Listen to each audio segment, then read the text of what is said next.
Oh boy, did I get a lot of emails about this one when I woke up this morning. Even doing these types of videos more frequently, it's still getting quite tough to stay completely on top of the amount of horse shit in the industry.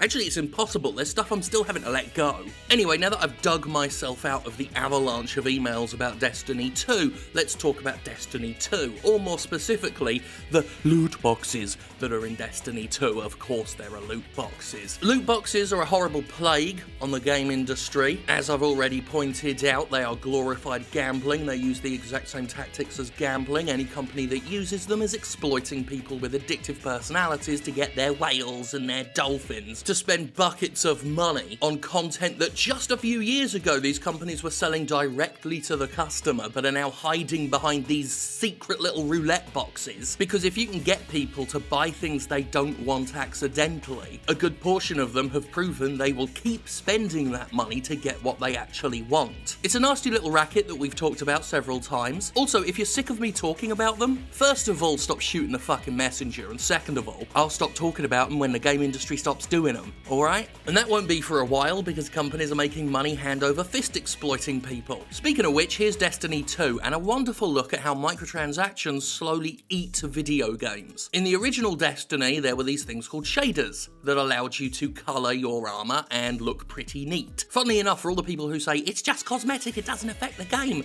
people really do like cosmetics and it affects their experience of the game. It enhances their enjoyment of the game. Now in Destiny 1, once you unlocked a shader, you could keep it and use it on as many outfits as you wanted. But why would Activision let you keep something when it could charge you to keep buying the same thing? That's what shaders have become in Destiny 2.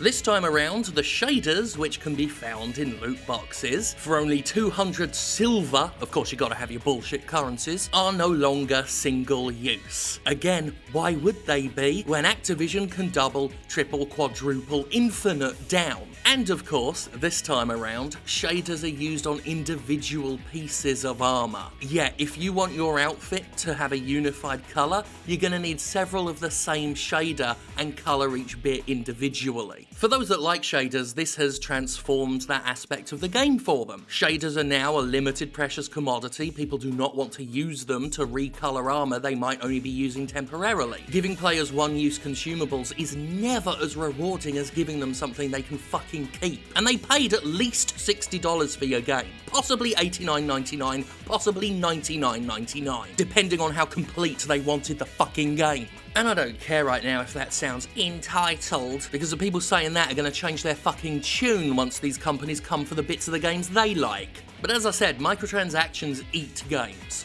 And we can see that on display perfectly with Destiny 2.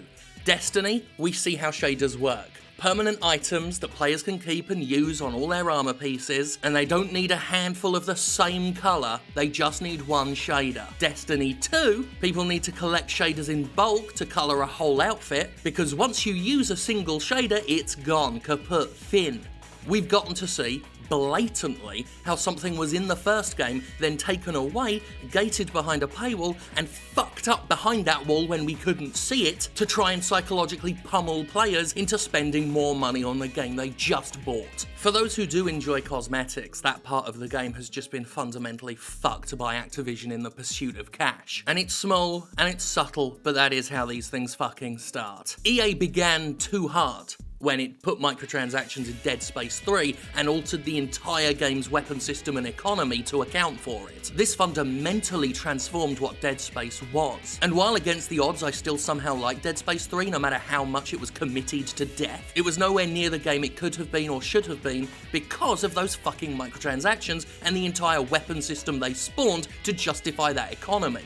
Like I said, EA aimed too high at that particular point in history, but you can see how the game companies are creeping back up to that point. That represents where they want to be, they scaled back, and now they're marching towards it again. See Shadow of War. And let us not forget that there are microtransactions in Destiny 2 that do have a gameplay effect. Now it might not be pay to win, yet, but you can get mods in these loot boxes that have tangible gameplay effects. These loot boxes allow you to modify your abilities, your character, or your weapons. You can get to decrease cooldowns on skills so you use them quicker, while gear mods can up your shields, your speed, your recoil, all that kind of stuff. The devil's advocates will say, oh, they're still not that bad. But again, welcome to the beginning. I'm not just talking about Destiny 2 there, I'm talking about the industry as a whole. Arsehole. These companies are in the process of ramping them up, pushing the envelope, seeing just how far they can get away with it.